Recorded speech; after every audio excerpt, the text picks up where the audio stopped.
Olá, pessoal, como estamos? Tudo bem? Estamos aqui iniciando o 47º episódio do Ciência Deriva Podcast.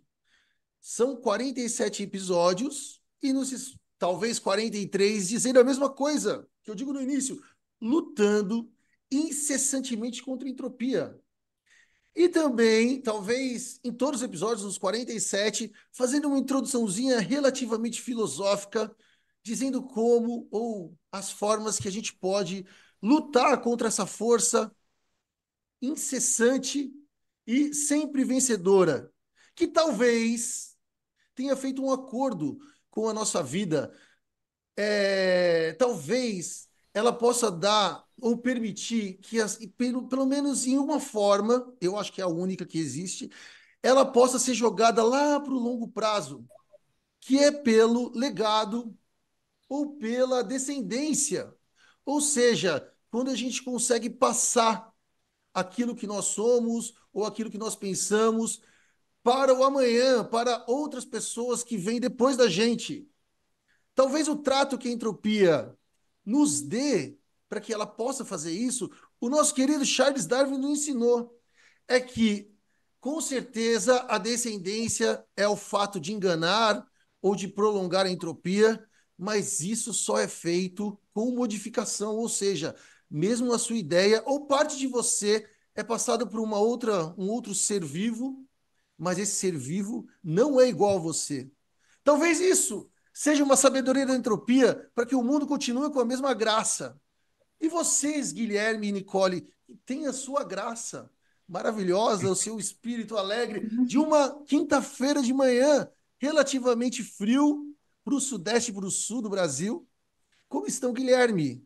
Você está feliz com o basquetebol chegando no momento decisivo? Está com sono? Como o senhor está? Você está bem? Um pouquinho com sono, né? Como você falou, o basquete começou, então sempre vamos dormir um pouquinho mais tarde por conta dos jogos, Viva as olheiras! mas acordando cedo, como sempre, me impressiona não estar cansado. Hoje está bem assim, elétrico hoje, acordar disposto. Ainda num dia assim, eu tenho que aproveitar bastante. Quando acordo disposto num dia frio, é dia para ser produtivo. É raro, né, cara? É raro.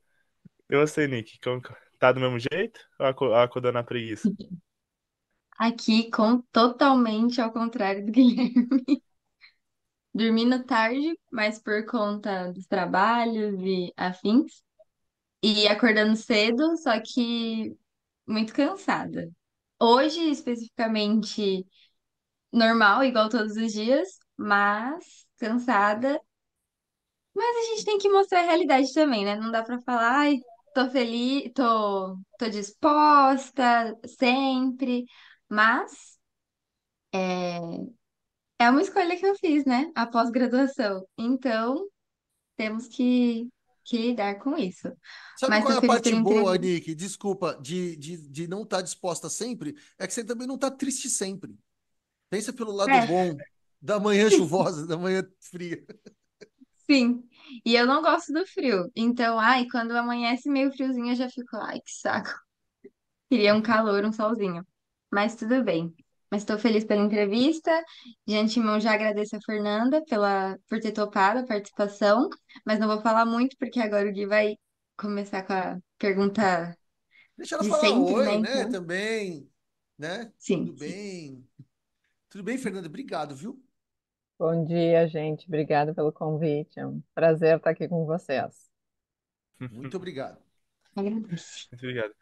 Fernanda, então a gente vai tocar a entrevista assim de início. Não sei se você escutou os últimos episódios. A gente sempre costuma fazer as perguntinhas Globo Repórter para saber um pouco mais da nossa entrevistada e também para descontrair um pouco mais. Então, olha, a gente sempre fala o nome inteiro. Se eu falar errado, já me corrija, porque realmente é um sobrenome diferente. É o que? Alemão? É Que eu fiquei polonês. pensando. Polonês? É. Então vamos lá, vou arriscar agora. Chegou o momento. Fernanda Stanisłaski, certo, é isso? Tudo certo. Acertei. Fernanda, onde você mora? O que você se alimenta? Do que você se alimenta? Qual dos três filhos é o filho preferido? Como foi ser a fundadora de um projeto tão grande? Então, eu tô aqui em Porto Alegre, não sou original de Porto Alegre, sou do interior do Rio Grande do Sul, né, numa cidade chamada Erechim, no norte, lá na fronteira com Santa Catarina. Mas desde 1988 eu moro em Porto Alegre, então já faz um certo tempo, né, que estamos aqui. Vim para cá fazer faculdade, né? Sou bióloga de formação e fiquei desde então, com alguns períodos fora, mas estou em Porto Alegre. E tenho três filhos, como tu disseste, não vou te dizer nada sobre nenhum ser favorito, né? Em algum momento eles devem começar a ouvir minhas entrevistas, então acho que não é um Não, não é. comentário apropriado. Ah, bom, e sobre o Parenting Science, né? Ele é um movimento que hoje se tornou algo bastante relevante no cenário aqui no Brasil e no mundo, né? Mas a história do Parent está muito vinculada à minha, né? A história pessoal de quando me tornei mãe, né? E tentando continuar sendo cientista. Então, tem sido uma experiência extremamente gratificante, uma experiência extremamente ah, modificadora, né, transformadora, mas, no geral, muito positivo estar à frente desse movimento e fazendo o que a gente vem fazendo aqui no Brasil sobre essa questão da parentalidade na academia e na ciência. Sim. Antes de entrar de fato no Parrot, hoje a gente não vai ter o tempo tão longo quanto a gente tem tivemos nas outras entrevistas, mas o seu sotaque, você é do interior, né? Ele é mas ele já virou um sotaque de Porto Alegre, ou você acha que você tem um sotaque ainda do interior do Rio Grande do Sul? Não, já está de Porto Alegre, tá? Não, não, nosso interior aqui é do o leite é quente, né? Já dizem que no Rio Grande do Sul tem muitas, assim, se você chega no interior, você praticamente quase não entende, porque várias palavras que a gente que no resto do Brasil são comuns, no Rio Grande do Sul elas não são tanto. Não que elas não são comuns, se usa sinônimos, isso que eu quero dizer. Eu nem tenho Né? um agora para dar de exemplo, Sim. mas é um jeito de falar bem particular, né? Acho que nosso Brasil inteiro, né, é bem bairrista em relação à linguagem, né? Acho que para Sim, qualquer lugar que a gente for, a gente vai ter nossas peculiaridades, né? O Rio Grande do Sul tem muito de influência de imigração, né? De alemães, né? Italianos, poloneses. Então a gente tem muitos, né, termos que acabam vindo dessas sim. influências, né? Mas acho que eu já estou porto-alegrada, né? Porto Então, Alegrada. é, Não, muito bom. Fernanda, vou fazer aqui as perguntas, tá, gente? Se vocês quiserem, aí vocês entrem e tamo junto. Ok, Carlos. Antes É, de fazer a pergunta, só vou puxar assim. Você que está escutando esse podcast e tudo mais, faça tudo do algoritmo, curta, compartilhe, siga a gente no nossos perfis, porque isso vai acabar ajudando ainda mais a gente a lutar contra a entropia e vai ajudar a crescer mais ainda a ciência e divulgar nomes grandes como o da Fernanda. sim, exatamente. Né? É uma honra para a gente, né? Conseguir conversar, ter a possibilidade de ouvir uma pessoa que tem um trabalho tão importante na ciência brasileira. Fernanda, para a gente começar, assim, pra entender umas coisas que eu estava estudando você, vendo, né?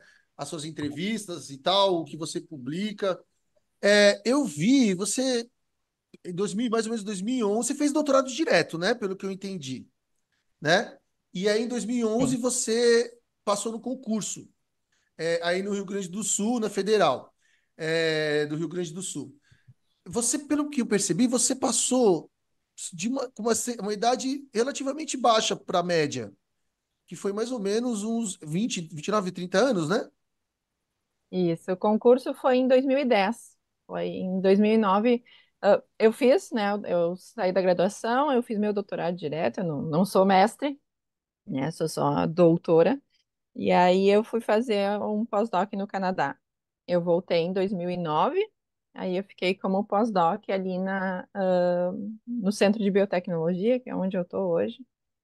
E aí o concurso foi em 2010, no final de 2010. Eu tinha 29 anos quando eu passei no concurso. Eu assumi em fevereiro de 2011, né? Tinha acabado de fazer, sou de janeiro, né? Tinha acabado de completar Hum, 30 anos quando eu assumi o cargo. Para a média que a gente tem hoje, né, é um pouco mais cedo do que o normal. Isso tem para mudado, hoje. porque eu vim, né, a minha vaga do concurso, e assim como a de vários colegas, são provenientes do Reúne, né? Hum, Então, eu vivi uma época de expansão das vagas do ensino superior para docentes, né? Então, hoje a gente está numa situação bem diferente, né, em relação a vagas, mas aquele foi um momento de expansão muito grande, que eu e muitos colegas entramos nas universidades como docentes, né? sim, sim. Você trabalhou, pelo que eu vi também lá no Lattes, seu, por, por mais ou menos 10 anos, um pouco mais, né? Um pouco menos, enfim, com bioquímica. E aí, assim, a sensação que me deu vendo a sua trajetória, você parece você é uma pessoa extremamente obstinada, assim, focada, muito focada no que faz. A- Surgiu esse conceito meu, esse preconceito até pela idade. Você até falou da idade que você entrou no concurso, né? Da expansão e tal. E aí, a partir de um determinado momento, você deu essa virada, né? Diária. Porque assim, ó, desculpa me alongar na pergunta para tentar deixar claro. Quando você coloca um xizinho assim, você vai colocar lá, qual é o CNPq que coloca? Você vai mandar um projeto. Aí tem escrito assim, grande área, aí tem ciências biológicas. Ciências biológicas pode ser bioquímica, pode ser zoologia, pode ser fitotrananã, pode ser um montão de coisa assim, abre um montão de coisa assim para você. Aí ela trabalhava com isso, com aquaporina, bioquímica e tal. Quando ela vai para o Parenting Science e começa a fazer pesquisa nessa área, o quadradinho que clica não é mais ciência biológica, é, sei lá, ciências humanas. E eu não sei se você, quem está ouvindo percebe que quando você faz ciências humanas, por exemplo, você faz um questionário. E quem vai responder é um ser humano. Que não que necessariamente, quando ele olha aquele questionário, ele fala: o que eu vou responder? Tipo assim, você pode. Vou fazer uma coisa bem idiota. Alguém chega para você e fala assim: você vai votar no Lula ou no Bolsonaro? Você fala assim: eu vou falar que eu vou votar no Bolsonaro. Aí chega na hora, você vai lá e vota no Lula. Ou seja, o ser humano consegue raciocinar muito sobre aquilo que ele está respondendo. Quando você está na biologia, assim, por exemplo, eu faço e tal, que a Gui e o Nick trabalham, o bicho não pensa muito nessas coisas, ele é mais reflexo. Então a área é outra, assim, outra. E eu queria saber, assim, Fernanda, você está ainda num departamento de ciências biológicas, vamos dizer assim, na grande área. Eu queria entender como que foi, como, assim, pensando com a cabeça de pesquisador, antes de entrar mesmo no movimento e tal. É, como foi essa mudança, como que é essa mudança, assim, sabe? Como pesquisador, de elaborar questionário, reaprender a fazer ciência numa outra área. Tá, foi uma trajetória longa, né? Eu mantive por um certo tempo as duas coisas andando paralelamente, né? Então, o Parent surge oficialmente em 2016, né? E a gente começa a trabalhar com essa questão né, da parentalidade, questões de gênero, diversidade, enfim. Isso, obviamente, abre uma outra área de pesquisa, mas eu mantive por um certo tempo ainda, tentando, né, manter as duas coisas Até juntas. por Mas aluno, aí né? sim, é. E 2018, meu último aluno de mestrado da Biotech, né? Eu orientava na época no programa de pós-graduação em Biologia Celular e Molecular, né? Do Centro de Biotecnologia aqui da URGS. Eu orientava ainda lá em 2018, meu último aluno defendeu, eu me desliguei do programa, porque já não fazia mais sentido, né? Eu tentar conciliar as duas coisas. O parent tinha tomado uma proporção muito grande, né? E não tinha mais como manter. Então, originalmente eu estou lotada no Instituto de Biociências, né, daqui da URGS. Eu sou docente do Departamento de Biologia Molecular e Biotecnologia, né?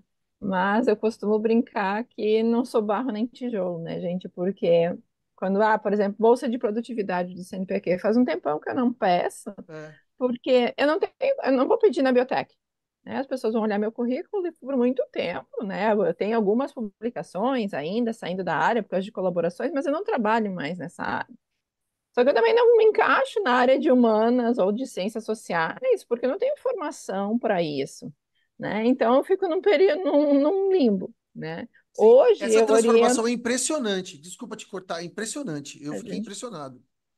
é, Desculpa, hoje desculpa. eu oriento num programa de pós-graduação de educação em ciências, né? Porque tem uma linha que trata de políticas de ciência dentro desse programa e eu me encaixo ali muito bem, né? Então, talvez uma migração para a área de educação, mas genuinamente também não é a área onde eu me encaixo, né?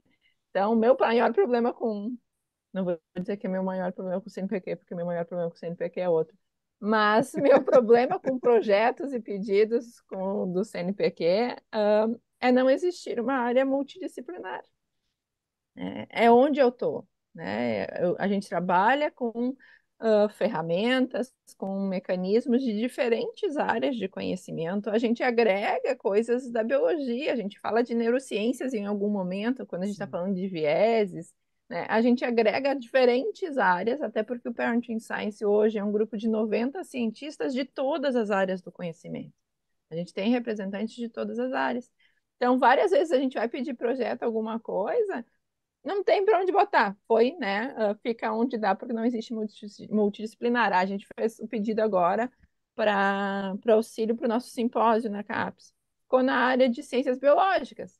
Ah, Não é? representa exatamente, sim, porque, enfim, né, onde a maioria, no núcleo central do Parent, nós somos na maioria da área das biológicas. Tá? Então, os nossos currículos fazem mais sentido ali por causa da formação, mas não por causa do tema que a gente está trabalhando. Então, a gente ainda tem esse problema, né, de não existir formalmente e de uma maneira mais estruturada uma área multidisciplinar, né? Então eu fico nessa e tô aí, né?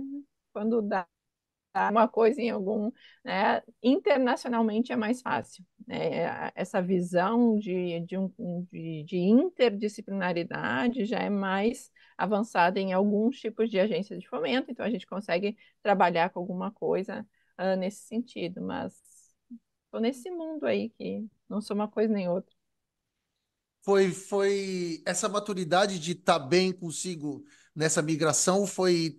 Você falou que foi longa, né? Deve ter sido muito confusa também na sua cabeça. Não que você brigou com a relação, não que você brigou com os seus colegas, não é isso, nem essa relação pessoal, eu digo, mas para eles avaliarem, por exemplo, progressão de carreira, fica uma coisa, é dificultoso, foi dificultoso esse caminhar, assim? Foi um início mais conturbado. Então, quando o Parenting Science surge, a gente começa a trabalhar, várias pessoas dizem, um projeto de extensão. Eu disse, gente, isso não é um É. projeto de extensão. A gente tem sim projetos de extensão, porque é uma parte extremamente importante do trabalho que a gente faz, né? Nos comunicarmos com o mundo. Tá? Então, Uhum. sim, a gente tem muitas coisas de extensão. Mas o Parent, na sua origem, era um trabalho de pesquisa, a gente queria investigar o impacto da chegada dos filhos. Mas existia muita resistência, porque né, no meio que eu estava me inserida. Então, eu ouvi por muitas vezes, tipo, tu não vai retomar tua carreira de cientista e tudo mais. Eu disse, gente, o que vocês acham fazendo? Tá? E isso, Eles não obviamente, encaravam com seriedade o que você estava fazendo. não. Não, tinha muito do tipo, tá, é uma coisa social, enfim, né? Não é, não está fazendo ciência. As pessoas têm uma definição muito estreita, muito rígida de ciência. E claro que com o tempo, com toda a visibilidade que o Parent ganhou, com tudo que a gente começa a produzir, a publicar, os veículos onde a gente começa a aparecer fazem com que as pessoas parem, né, pelo menos de falar publicamente isso, né, e passem a enxergar, né? Algumas a gente sabe que várias vezes, né, a mudança não é real, é só de tipo, vai ser feio se eu falar Sim. isso, não vou falar, né? Não é o entendimento verdadeiro da situação. Mas enfim, né, cada um é um juiz de si. E então isso com o tempo muda. Então hoje mesmo eu sou pesquisadora do Centro de Biotecnologia, que é uma unidade, né, à parte da universidade, não está vinculada ao Instituto de Biociências, é uma unidade, né, de pesquisa. E hoje eu sou líder de grupo de um grupo que trabalha com ciência, né, de dados para a ciência. Então, hoje já existe uma aceitação de que aquilo que a gente faz, né, é ciência, sempre foi ciência, mas hoje se enxerga, né, abertamente como. Então, foi uma mudança, até mesmo dentro do meu ambiente mais próximo, assim, né, de como as pessoas enxergavam o que a gente estava fazendo. Sim, muito bom. Gente, querem perguntar alguma coisa? Eu queria saber mais como foi assim, muito legal, né, essa história do Parent Science e é chato ver como as pessoas olham essa parte mais social, mas que bom que agora, claro, vocês são extremamente grandes, então agora as pessoas até, né, podem até ter mais respeito em relação ao projeto. Mas eu queria saber como foi para você a decisão de abrir, de começar o Parent Science. Então, começando desde do seu primeiro filho, você estava fazendo ciência já, né? Fazendo pesquisa, e você teve seu primeiro filho, e aí já veio essa vontade de estudar esse lado, né, em paz na ciência, ou foi a partir do segundo, do terceiro filho? Como que foi para você essa questão, essa trajetória? Tá. Meu primeiro filho nasceu em 2013, né? Eu tinha assumido há 2 anos, quase que exatamente, né? Eu assumi em fevereiro de 2011 e meu primeiro filho nasceu em março de 2013, né? Então eu ainda estava em estágio probatório e tal, um período de estabelecimento, né? Dentro da minha carreira, né? E eu acho que isso é um contexto que a gente precisa sempre considerar que os filhos vão chegar nesse momento inicial. Eu não vou ter filho aos 50 anos, né? Apesar de hoje ainda, né, termos alguns avanços nessa área, mas não é quando as pessoas vão ter filhos. A Elas Cláudia vão ter Raia filhos no teve, início né? da carreira. É, pois é, né? Mas não é o que vai acontecer na sua maioria. Então, eu sinto, obviamente, um impacto lá em 2013, mas a gente tem na ciência, né, principalmente pensando em publicações, uma atemporalidade. Então, meu filho nasce em 2013, mas eu ainda estou publicando. Em 2014 eu ganhei o edital universal. Então, porque, né, eu vinha das coisas que estavam sendo feitas antes, né? A Sim. pausa de eu ter saído de licença, de ter parado com a minha carreira com o tempo, ela vai impactar lá em 2015. Se vocês olharem meu currículo, 2015, 2016, eu não publiquei nenhum artigo científico, né? Porque, claro, aí as coisas começam a aparecer. Meu segundo filho nasceu em 2015, né? E aí sim o impacto foi muito maior, porque daí acumularam as duas coisas, né? Eu já tinha, Sim. né, vinha trazendo uma diferença no meu ritmo de produzir, né? Depois da minha primeira licença, aí chega meu segundo filho, eu saio de licença de novo, né? Então o impacto começa a se acumular. E é nesse período que as coisas ficam mais drásticas, né? Começam as cobranças, porque eu não estava orientando tantos alunos quanto eu deveria, né? O programa que eu fazia parte é 7, então eles começam a exigir várias coisas, enfim, para manter, né, esse nível. Uh, e aí, em 2015, sim, eu senti o maior impacto, né? Disse, pá, então, de repente, né, as coisas não estão funcionando. E o Parent surge na minha cabeça em 2015.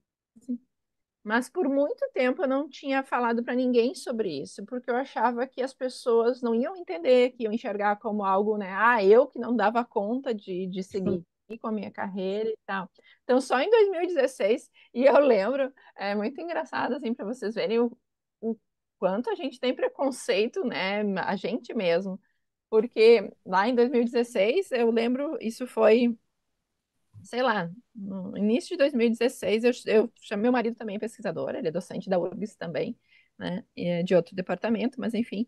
Aí eu lembro que eu chamei ele chorando, assim, e disse, eu preciso te contar uma coisa, eu não sei até hoje o que ele pensou que eu ia falar, porque eu tava chorando, assim, sabe? E aí eu contei da história do Parenting Science, tudo mais, o que eu achava, né, que, enfim, era o que a gente estava vivendo e tudo mais. E aí ele me apoiou muito, não, é super válido, né? Isso existe mesmo, tá acontecendo e tudo mais. Então, foi a primeira vez que eu falei em voz alta, né, do Parenting Science, mas isso foi quase um ano que eu tinha essa ideia na minha cabeça de que algo deveria acontecer. E aí, com isso, né, eu comecei a escrever a respeito, eu gosto muito de escrever, e aí teve um post em específico, né, quando eu pedi a bolsa de produtividade do CNPq em 2016, e aí veio negada porque, eu não tinha produtividade, né, comparado com os meus pares. Mas nunca ninguém, né, olhou se meus pais também tinham tido 2 pausas na carreira deles para cuidar dos filhos e tudo mais. E aí eu fiz um post a respeito disso, e aí várias mulheres, né, responderam, dizendo, não, a gente está passando pela mesma situação e tudo mais. E como eram pessoas próximas a mim, né, eu comecei a conversar com elas, a gente de fato enxerga que não era, né, algo individual, não era eu, Fernanda, que não dava conta da minha carreira, né, algo muito mais amplo que isso. E assim surge, né, publicamente, oficialmente, o Parenting Science. E era lá no início esse grupo, nós éramos 6 mães e um pai, né, de cientistas que estavam passando por essa situação da conciliação das nossas carreiras, jovens carreiras na época, né, com os nossos filhos. Nossa, Então, no ouvindo você. início, eram seis mães e um pai. Hoje, vocês já estão em quanto? Nós somos oficialmente um grupo de 90 cientistas.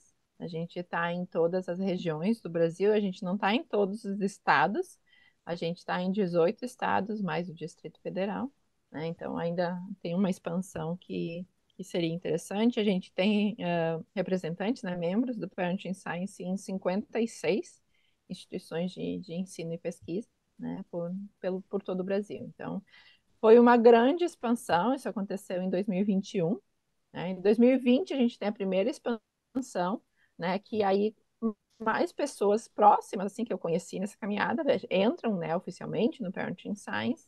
E em 2021, a gente tem, né, a entrada das nossas embaixadoras e embaixadores, que são esses pesquisadores de todo o Brasil. Tentar compilar o que você falou aqui. Essa construção, eu tinha ouvido uma entrevista sua, eu tinha achado que ela era baseada muito no sentimento de injustiça. Mas você falando agora, deu para sentir o sentimento de injustiça, deu para sentir um sentimento que vocês falam, eu já vi no Instagram de vocês também, que é o sentimento de culpa. E uma coisa de liberdade de falar em voz alta.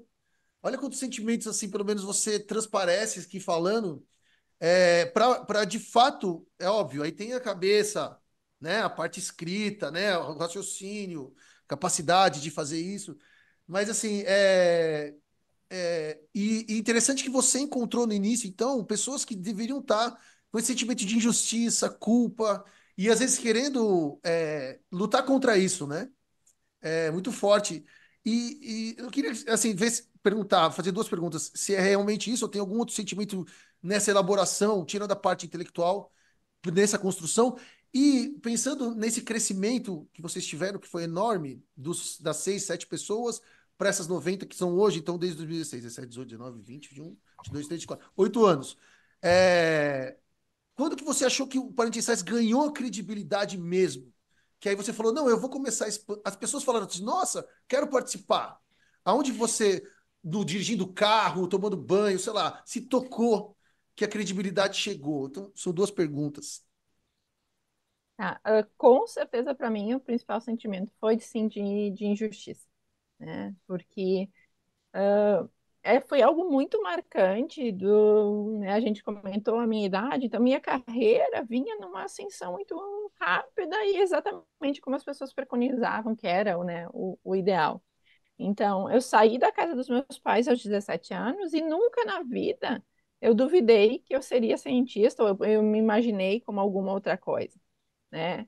E aí, lá em 2014, 2015, vem esse sentimento de, bah, de repente eu não nasci para ser cientista. E quando eu enxergo isso, quando eu enxergo, né, que é um problema maior do que eu, vem esse sentimento de injustiça, do tipo, por 13 anos da minha vida, né, eu me dediquei única e exclusivamente para a ciência, né, e a gente precisa conversar um pouco sobre isso também. Mas, enfim, né, eu segui o que as pessoas preconizavam como o ideal, e aí porque eu precisei de uma pausa.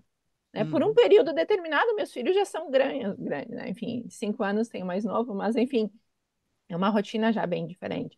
Mas era um Diferente. momento específico da minha vida que eu precisava de apoio E aí a resposta é não.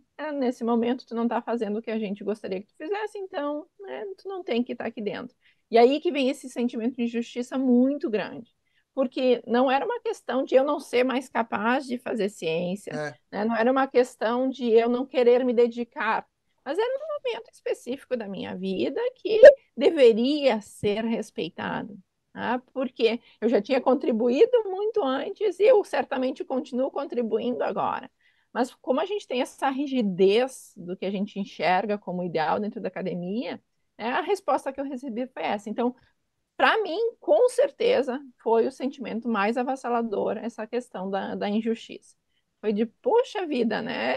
É um período transitório, né, da minha carreira que vai sofrer esse impacto, e minha maternidade não é nada negativa em relação à minha carreira, né? Mas aí vem esse sentimento. Tem sim o sentimento, né, inicial, que é de inadequação. Tipo, então realmente eu tô vendo, ninguém fala, na época, lá em 2015, ninguém falava abertamente sobre isso. Então eu disse, então realmente sou eu mesmo, né? Não nasci para ser cientista, não vem o esse Parenting Science é sentimento, tem. pioneiro, não é? Desculpa cortar, só para pegar o gancho. Ele é pioneiro no Brasil, pelo menos, sobre esse assunto. A gente, em termos de um grupo organizado, sim, obviamente essas discussões já existiam, né? Mas de maneira mais de repente mais setorizada dentro Sim, da academia, né? Obviamente, não foi a gente que discutiu, né? Que inventou a discussão sobre maternidade, isso nas sim, ciências sim. sociais, Sim. nas ciências humanas, é algo que já existia produção nesse sentido de, né, de questionar, enfim, de trazer essa discussão. Mas acho que a gente foi pioneiro em algo que fez a diferença, que foi trazer números, porque essa discussão precisava sair do âmbito das ciências sociais, das ciências humanas, né? E foi a gente botar dados quantitativos que fez com que a gente avançasse tanto, né? Então, acho que a gente foi pioneiro numa abordagem de uma discussão que já existia há muito tempo, obviamente, porque, né, maternidade existe desde sempre, né? E sobre, né, enxergar o impacto do Parenting Science, ver de onde a gente chegou, eu acho que foi algo um pouco gradual, mas quando a gente recebeu o prêmio da Nature em 2021, né, foi um momento que, realmente é um reconhecimento gigantesco e, obviamente, traz toda a visibilidade que o Parent ganhou depois. Pessoalmente, né, eu começo a enxergar o impacto do Parent quando a gente faz em 2017 a gente faz o nosso primeiro levantamento, né, para trazer dados sobre a questão da parentalidade. A gente teve um ótimo engajamento, né, foram 3 mil e poucas, a gente focou em docentes, tá? Então foram 3 mil e poucos docentes, homens e mulheres, mas a gente tinha um campo aberto no final desse questionário. E aí eu começo a ler os depoimentos de todas as pessoas que estavam participando, em especial das mães, né? E aí fica muito claro, né, a revolução que a gente estava começando no sentido de deixar visível que isso era né, algo importante da gente falar, deixar visível que a gente não estava sozinho, que não era algo individual. Então, acho que tem dois momentos, né? Pessoalmente, para mim, o impacto do parent vem dessa questão pessoal, né, de as pessoas terem sido impactadas, mas em termos, né, de ciência, de academia, né, a gente tem esse momento onde há o reconhecimento do parent como um grupo internacionalmente relevante, né? E aí são portas abertas, né? E aí a gente tem, sim, diariamente, né, e-mails dizendo, eu quero fazer parte do parent e tudo mais. E aí a gente viu um crescimento bastante grande. Sim, muito bom. Muito legal. Muito legal mesmo, esse crescimento inteiro. Porque mostra, assim, muito.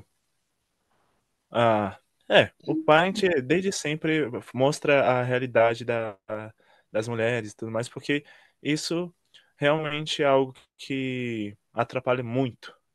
Que eu vejo no meu laboratório, teve uma menina que ela acabou, assim, engravidando, no caso. E já foi um bololô lá, porque por conta dos orientadores, acharam, assim, de início ruim. Ela já ter ficado Qual a idade grávida. dela, Gui? Você sabe, mais ou Ela menos? tem, acho que 24, por aí. No caso, aí já fez um burburinho já. todo mundo lá. E todo mundo já com essa mentalidade, né? Até as meninas falaram, você é maluca de fazer isso agora? E tudo mais. Mas só que é aquilo, tem que existir um consenso e tem que entender também que faz parte. É. Que E essas É, coisas. eu acho que isso que a Fernanda falou sobre o sentimento de a gente entrega muito para a ciência durante muito tempo, a gente é efetiva, a gente é produtiva, só que em um momento, em um único momento, ou, né, no momento da gravidez, é o único momento que a gente precisa um pouco mais desse retorno, né, dessa empatia, e aí parece que não, tipo, não, então aqui você parou de produzir, aí já não é mais útil, não vale. Então, fica esse sentimento mesmo de, caraca, eu entrego tanto nas minhas pesquisas, nos meus artigos e etc. Só que quando é o outro lado precisando um pouco desse reconhecimento, desse olhar mais, né, carinhoso, aí não vale. Então, esse pesquisador aqui ou essa pesquisadora aqui não tá, não tem nenhum filho, não teve essa pausa, então ele tem mais valor do que você. É realmente muito injusto. É, falta empatia, né? Eu acho que falta o entendimento de que a vida acontece, né? Eu acho que a gente tem na academia, e não é algo exclusivo, tá, da ciência e da academia, mas eu acho que é algo Não, sim. exacerbado dentro da academia, essa visão de que somos completamente, né, desvinculados da nossa vida pessoal, enquanto profissionais. Isso não existe, tá? Eu acho que essa é uma discussão que precisa ganhar mais força dentro da academia, até mesmo por todos os problemas de saúde mental que a gente tem enfrentado dentro da academia. E vem cada dia muito crescendo disso, mais, né? de Exato, é assustador. A gente tem É agora um trabalho, assustador. está submetido, deve sair em breve sobre saúde mental, né? Claro, a gente foca na questão da parentalidade, mas, né, tem outros aspectos também. Eu acho que é algo extremamente importante, porque a gente confunde na ciência, né, e nas nossas carreiras dentro da academia, dedicação com sacrifício, né? E sacrificar todas as outras esferas da nossa vida por causa da vida profissional não é saudável, não é produtivo, né? Então, eu acho que a gente precisa muito dessa discussão dentro da academia. Acho que é bem importante a gente nomear algumas coisas, né? E o fato de uma mulher de 24 anos ter engravidado, por escolha ou circunstância, tá, gente? Nesse momento isso não faz diferença, né? E ela sofrer essas, né, todas esses acontecimentos de, o que que tu foi fazer? Meu Deus do céu, o orientador não aceitar, o tamanho da violência que isso é com essa mulher. Então, acho que a gente precisa deixar, né, alguns termos muito, muito claros. Isso é uma violência contra essa mulher, né? Um dos depoimentos mais chocantes, eu li muito, né, sobre, né, as experiências das pessoas que compartilharam com a gente as suas trajetórias. Mas uma das coisas que mais me deixou triste, né, em ouvir depoimentos foi na época ela era aluna de doutorado e ela já tinha 40 anos, né? E aí ela estava me contando a história dela, de que ela foi postergando a maternidade. Não é a hora agora, não é a hora agora, não é a hora agora. E aí ela chegou aos 38, né? E disse, tá, tem que ser agora, né? Por mais que existam todas as tecnologias hoje, a gente tem tempo de ter filho, né? A gente não vai ter filho em qualquer momento da vida. E Sim. aí ela não estava conseguindo engravidar naturalmente, começou a fazer tratamentos, né, para engravidar. Isso, obviamente, tem um custo financeiro muito grande e tem um custo emocional muito grande, né? E aí, o que me deixou triste dessa história foi quando ela contou que finalmente ela engravidou, ou seja, ela conseguiu realizar aquilo que ela estava É. empenhando, né? Tanto esforço e tudo mais. E a primeira coisa que ela pensou, ela disse: eu tenho que contar para o meu orientador como é que eu vou terminar meu doutorado. Olha o tamanho do absurdo isso. Ela investiu dinheiro, ela investiu, né, a saúde dela, inclusive a saúde física, porque esses tratamentos não são uma coisa muito simples, né, gente? E aí, ao invés de ela contou que no grupo que elas tinham de mulheres que estavam passando pelos tratamentos, todo mundo ficou super feliz que ela tinha engravidado e ela não conseguia aproveitar aquele momento por causa de como ela ia ser recebida dentro do programa.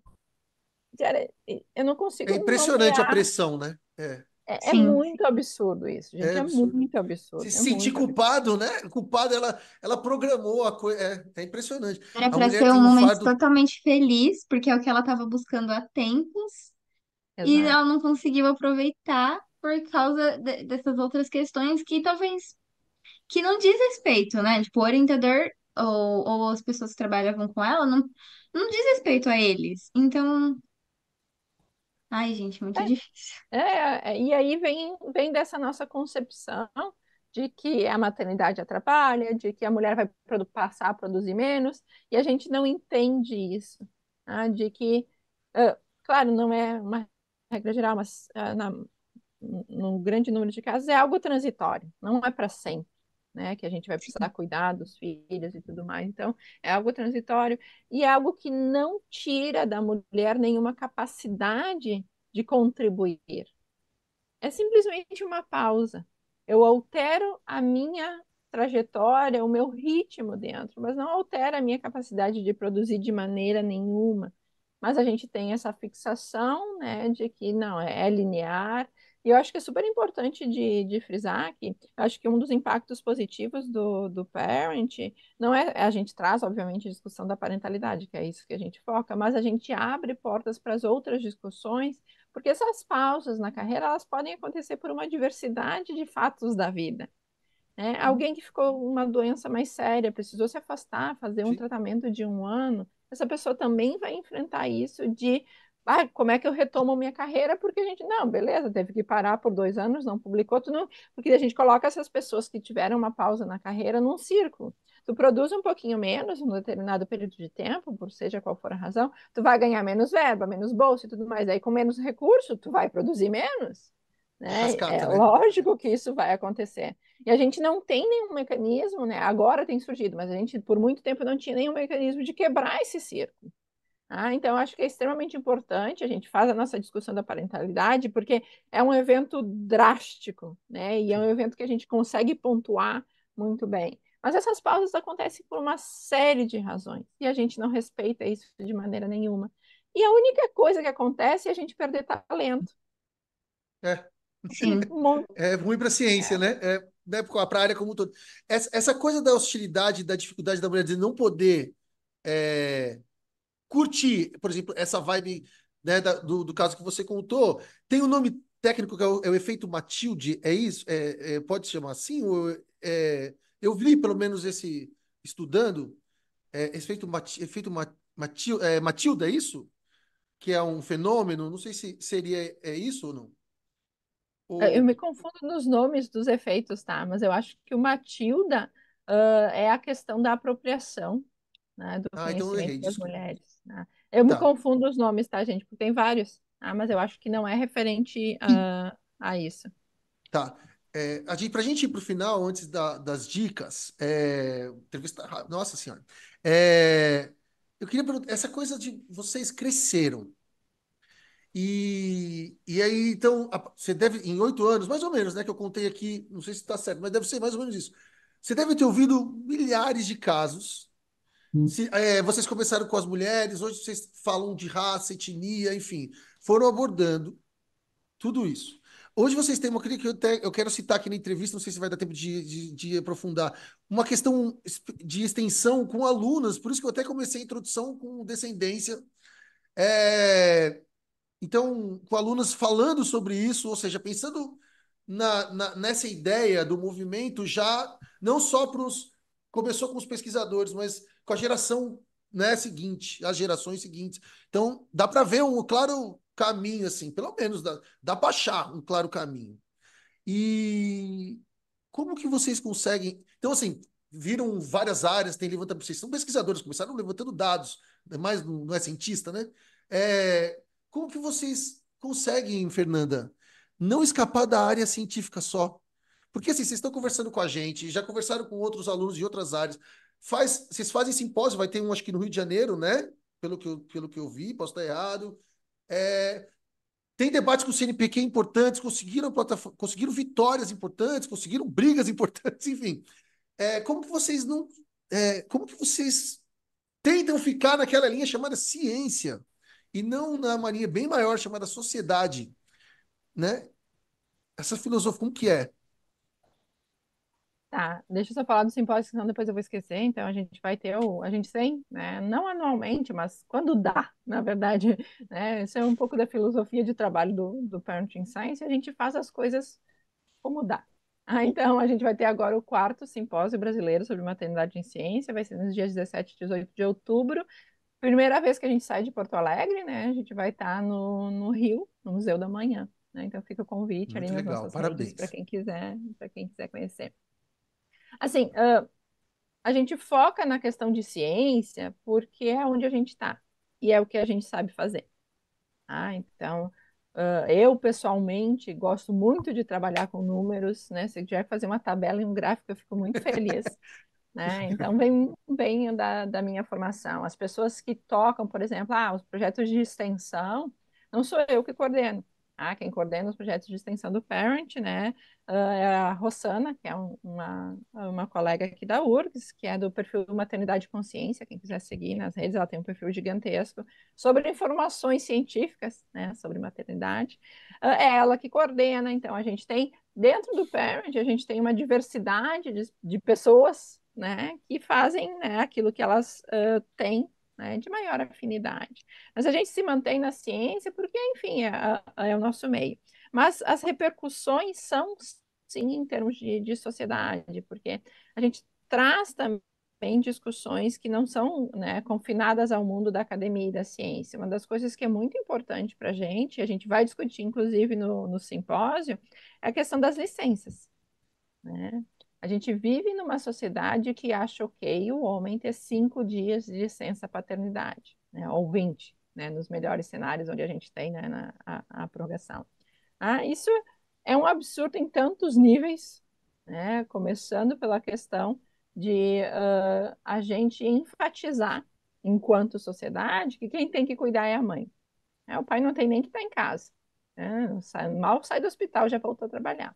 Então, a gente traz uma série de discussões que fogem do mundo da ciência, porque a maternidade, né? Tu mencionaste, a gente começou com os estudantes, perdão, com os docentes, daí trata dos estudantes, a questão.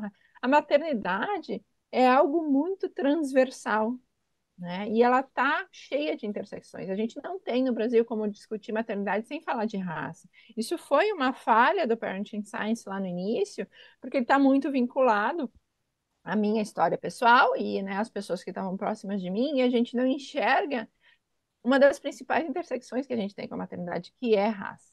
Então, hoje, né, depois de vários acontecimentos, um dos nossos focos e das nossas prioridades, a gente nunca vai fazer nenhum trabalho, né, nunca mais fez um trabalho do Parent sem esse recorte de raça, que a maternidade é extremamente influenciada por isso, recorte socioeconômico, principalmente para as estudantes, a maternidade tem uma questão financeira muito grande, né, para as nossas estudantes.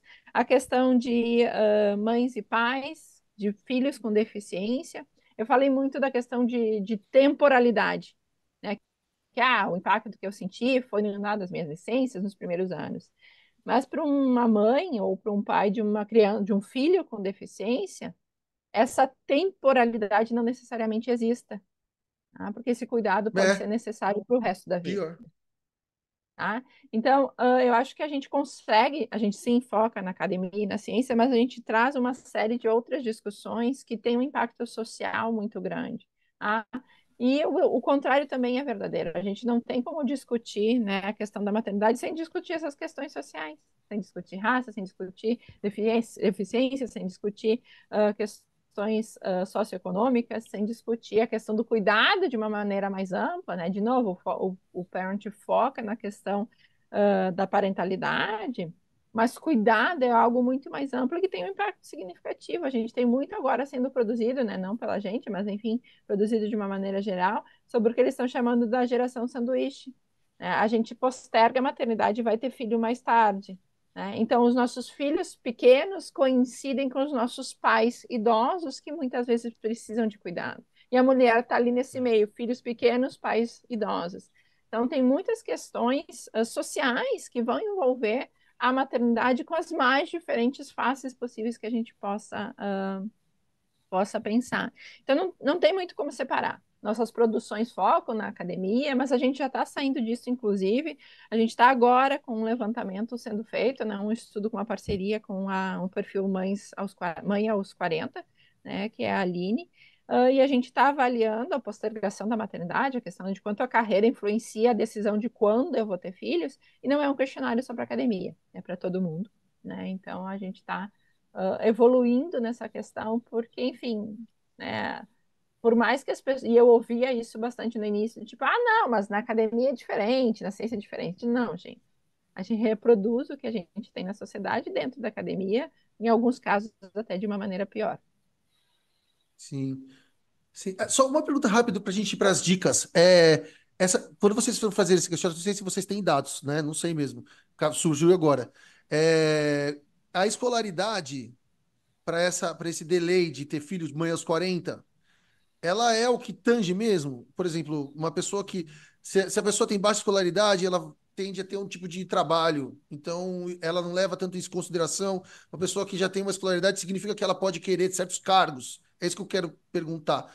Isso parece óbvio, eu espero, parece óbvio na minha cabeça, não sei se é, enfim.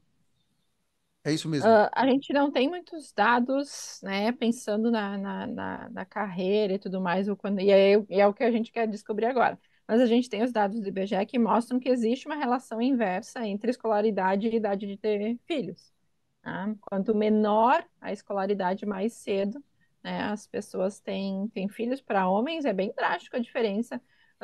Eu não me lembro dos dados das mulheres agora, mas para homens, por exemplo, para quem tem ensino fundamental só, né, a idade de ter o primeiro filho é com 24 anos para os homens, quando é 27, né, para aqueles que têm ensino superior. Então, existe sim uma relação Uma que a gente relação. já sabe, né, de escolaridade quando as pessoas têm filhos. Agora, o quanto, né, se determinadas carreiras, né, influenciam, aí a gente espera responder em breve, né, Tá com os certo. dados que a gente está fazendo agora. Tá certo, maravilha. Gente, então vamos para os finalmente aqui da nossa entrevista. Vamos para as dicas culturais. Quadro que a gente começa, que os entrevistadores começam. Se é entrevistado ou entrevistada, né? Quiser participar, enfim, a gente abre para eles também. Eu dei uma enroladinha porque a Nick deu a sumida, mas agora já voltou. Então tá certo. Vamos às dicas culturais. Toca a vinheta que não tem. Tocou. Vamos lá. Ó, eu vou começar.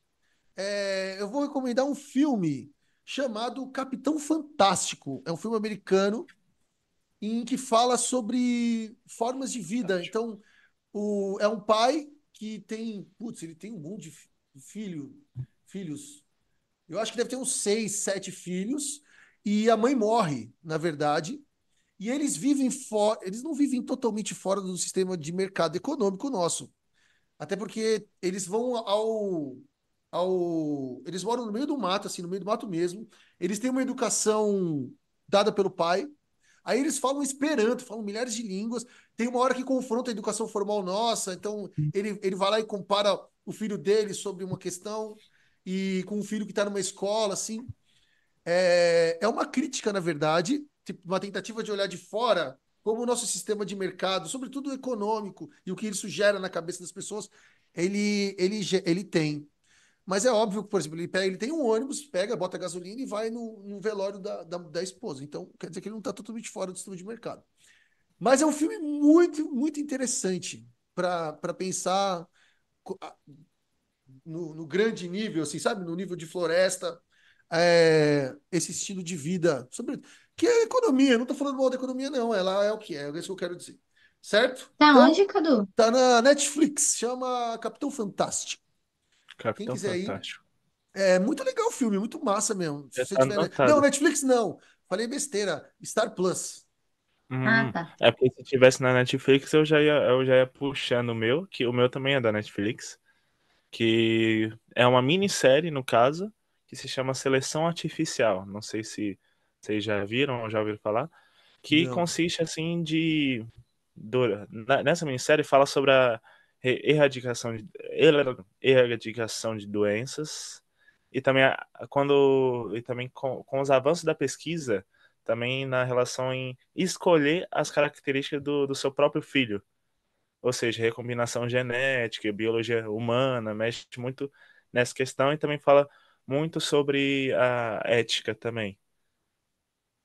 Teve Isso é boa. uma atriz que Teve. fez uma, né, de olho claro e tal, tal, tal, né? É na Netflix, né, Gui? Isso. É, Beleza. a minha dica, assim, eu ia falar outra coisa, mas o Cadu falou no. Ah, gente, desculpa ter desligado a câmera, meu celular ia desligar. E aí é melhor eu desligar a câmera e pegar o carregador do que sair da entrevista. Não, claro. Mas no início da entrevista, o Cadu falou sobre Darwin, e aí eu lembrei que o meu namorado me deu esse livro esses dias, Darwin Sem Frescura, que, pelo que eu vi, é até o Pirula escreveu também, faz parte, não sei. Eu não li ainda, então acho que é mais um convite cultural, tipo, vamos ler esse livro junto comigo. Eu vou ler e aí eu prometo que nos próximos episódios eu falo o que eu achei, porque ele acabou de me dar, não tive como começar ainda. Mas parece bem legal. Então, Darwin Sem Frescura, acho que deve ser legal. Para quem também não é muito por dentro de termos técnicos, eu acho que ele deve ser bem mais tranquilo de ler do que, por exemplo, um livro, né, de academia e etc. Sim. É, Acho que deve ser Até como o legal. porque. livro original, né? A origem da É, vida é complicado. É, isso, é, exatamente. sim. Se tem até uma coisa, se vocês quiserem ver, saber mais sobre essa disparidade, vão lá no Insta do Parenting Science, tem no destaques estatísticas, se eu não me engano. Eu acho que é isso. Que ali tem, você consegue ver o levantamento que eles têm de todas as áreas, todas não, mas de uma carambada de áreas sobre a relação homem e mulher. Então tem área, tipo assim, a engenharia é diferente da enfermagem, e só que assim, você vê que no final das contas, é o que parece ali, geralmente essa coisa de discrepância, sobretudo no topo das carreiras, do homem é bem maior. Enfim, também é uma dica cultural aí. Fernanda, você tem uma? Sim, gente, desculpa, eu tive que atender as crianças ali, por isso que eu preciso sair. Eu quero deixar uma dica assim. A gente tem. Foi algo que foi bem importante na minha trajetória, e eu vi lá no começo da história do Parent, é o documentário aquele O Começo da Vida. Tá no Netflix. Tem um documentário que é curto, né? É um documentário único. Mas existe lá no Netflix uma série. Além desse documentário, né, existem outros capítulos. E tem um capítulo que eles falam de carreira. Então, a história desse o começo da vida é aquilo que tem muito se discutido sobre os primeiros 1.000 dias. E como é o que a criança vive nesses primeiros 1.000 dias, que é a gestação e os 2 primeiros anos de vida, vai influenciar o adulto que essa criança vai se tornar. Então, eu acho que é super importante a gente ter assistir esse documentário. Vale muito, muito a pena ver a série com os episódios expandidos, porque traz uma discussão super importante de como tem uma fala nesse documentário de uma ativista, eu não lembro o nome dela, mas ela fala que qualquer sociedade que quer progredir, ela precisa estar cuidando da parentalidade. Então, acho que fica super a dica lá, o começo da vida no Netflix. Vale a pena. Muito Muito bom. bom. Anotei todos aqui. Não, vou assistir bastante coisa esses dias. Fernanda, a gente queria saber se tem alguma pergunta que a gente acabou não fazendo para você e que você achou que a gente ia fazer, ficou treinando, não sei. Sim, vai lá lavar, filho. Tem um sangrando aqui. Ai, meu Deus. Ah, não, nada sério, gente. Criança, isso nem me assusta mais. Não consigo pensar em nada, né, de que a gente não tenha conversado. Acho que, enfim, dá para ter uma ideia bastante geral, né, do que é o Parent, o que a gente tem feito. A gente tem muita, muita coisa nas nossas redes sociais, o nosso site tem muito material, a gente gosta muito de produzir guias informativos, né, trazer essas informações que a gente tem, né, de uma maneira mais ampla. Então, né, só convido, né? Eu vi que o Cadu estava falando, na verdade, eu acho que ele estava falando, mencionando o nosso, tem lá o destaque que é das bolsas PQ Bolsas especificamente. pequenas. Foi algo. É isso. Falei Isso. errado, isso mesmo. Não, tá tranquilo. Que a gente, né, focou muito nessa questão, porque a gente tem tentado trabalhar junto com as nossas agências de fomento a questão do impacto da maternidade nessa. ah, Uhum. né, existe, obviamente, uma série de fatores que influenciam a subrepresentação das mulheres na ciência. Tá? A maternidade é um deles, não é o único, está longe de ser. A gente tem todas as questões de viés, de estereótipos, né, de preconceitos, a questão do assédio é extremamente Extremamente grave, verdade. gente. Assédio, a gente tem poucos números dentro da academia aqui no Brasil, mas assédio tem gênero, assédio tem cor.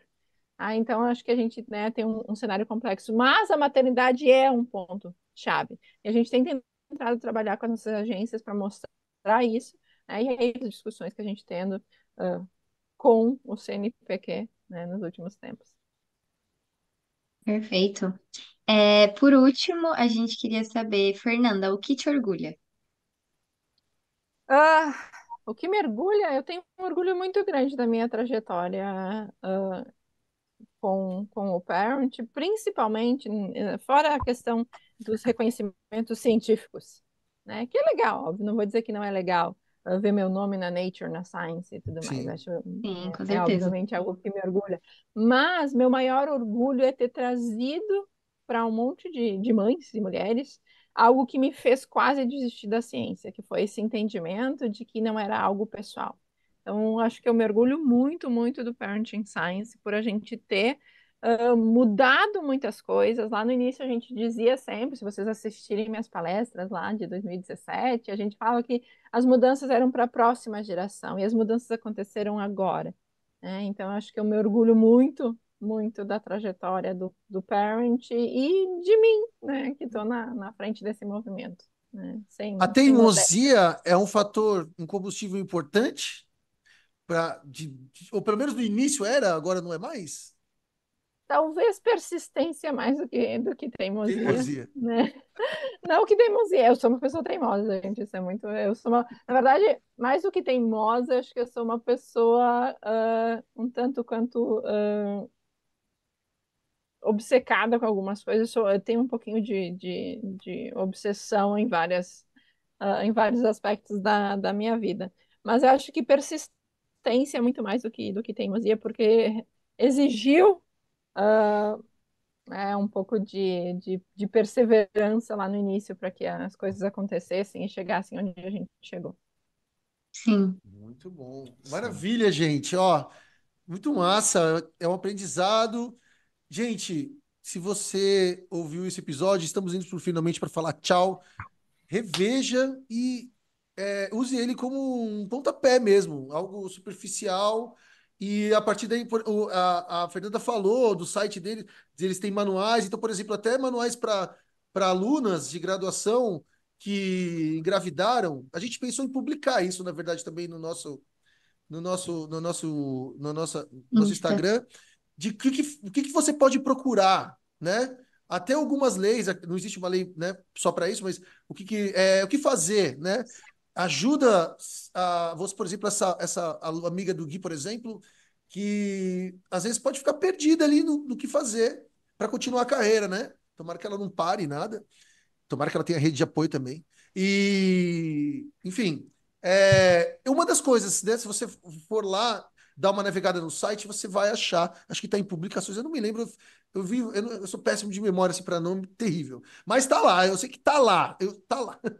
Tá certo? Tá na É, aba Produções, eu acho. produções, produções. E Isso. É. então, deem uma. Usem esse episódio realmente como um pontapézinho, tá certo? Vamos falar tchau, gente. Então eu vou agradecer primeiro a Fernanda, aí vocês falam tchau. Fernanda, ó, enriquecedor, maravilhoso, muito obrigado. É uma oportunidade para a gente também, enorme. Agradeço, espero que você tenha gostado. Nick Gui, muito obrigado de novo. Desculpa, eu pareci apressado hoje no episódio. Nick Gui, eu peço desculpas, eu acho que eu fui. Já tive dias melhores, né? Perdão, vou fazer isso publicamente porque eu acho que é justo. Imagina, gente. Muito obrigada também, Fernanda, Gui, Cadu. Foi ótimo. A gente, no nosso episódio passado, a gente conversou com a Daniela França, que, se eu não me engano, é uma das embaixadoras, né, do Parent Science. E já foi muito valioso o episódio. Agora também com você, que é a fundadora. Eu acho que, principalmente, mães, pais que, na verdade, assim, pesquisadores que se tornaram mães e pais durante a sua pesquisa, durante a sua vida acadêmica, possam usar esses dois episódios como o Cadu falou, como um combustível, como motivação mesmo, para ver que você não está sozinho nessa, infelizmente todo mundo passa por isso, e que existem projetos, o Parent Science tá aí para mostrar que, pelo menos a passos de formigas, talvez a gente está mudando isso. E que tomara que na próxima geração isso já esteja completamente mudado, né? A gente vem mudando e tomara que esteja totalmente mudado nas próximas gerações. Então, muito obrigada, adorei o episódio, obrigada, Fernanda, e é isso. Fernanda, também agradeço muito esse episódio. Como a Nick disse, a Daniela, ela é uma das fundadoras, e eu acredito muito que esse último episódio nosso, e se a pessoa assistir um em seguida do outro, vai ver que um complementa totalmente o outro. Tanto que a Dani, ela passou umas passagens, assim, de como estava o tempo onde ela passou grávida, e também quando ela teve a criança dela, e em campo, cuidando dela Coleta, né? no É, campo, em coleta e tudo mais. coragem demais.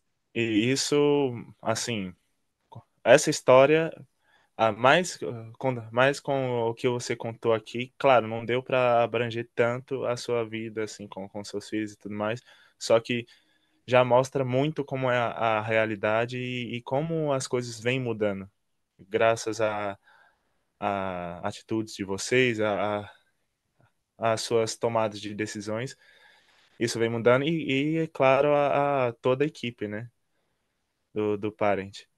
Então, isso é muito incrível, esse projeto de vocês.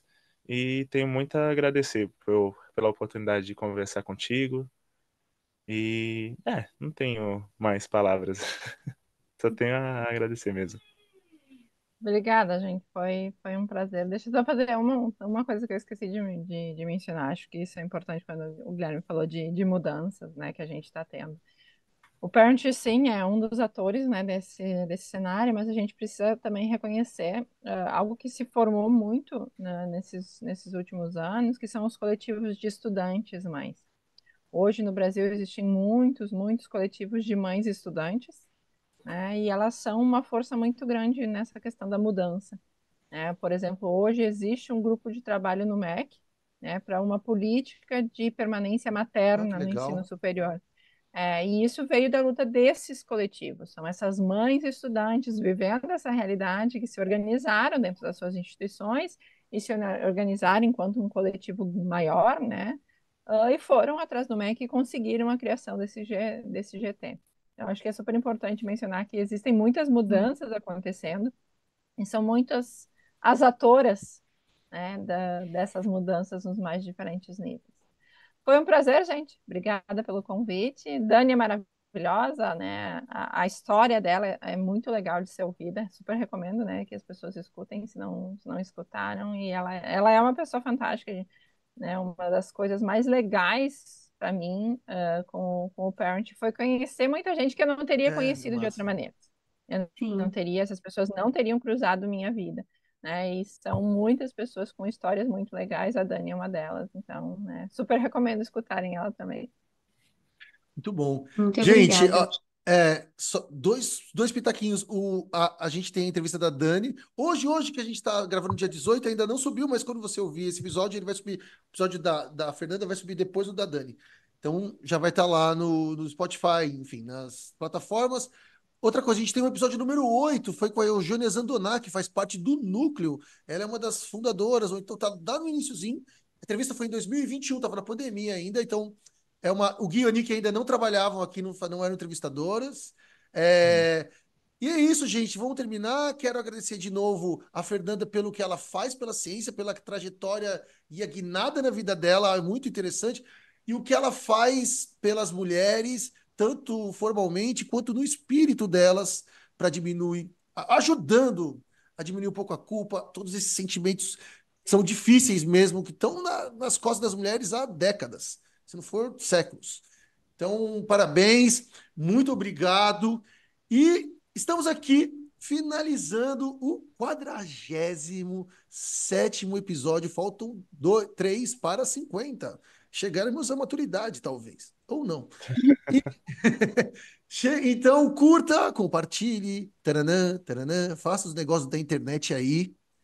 Gente, Fernanda, Gui, Nick, muito obrigado. Quem está ouvindo, vendo, muito obrigado. E até a próxima. Tchau, tchau.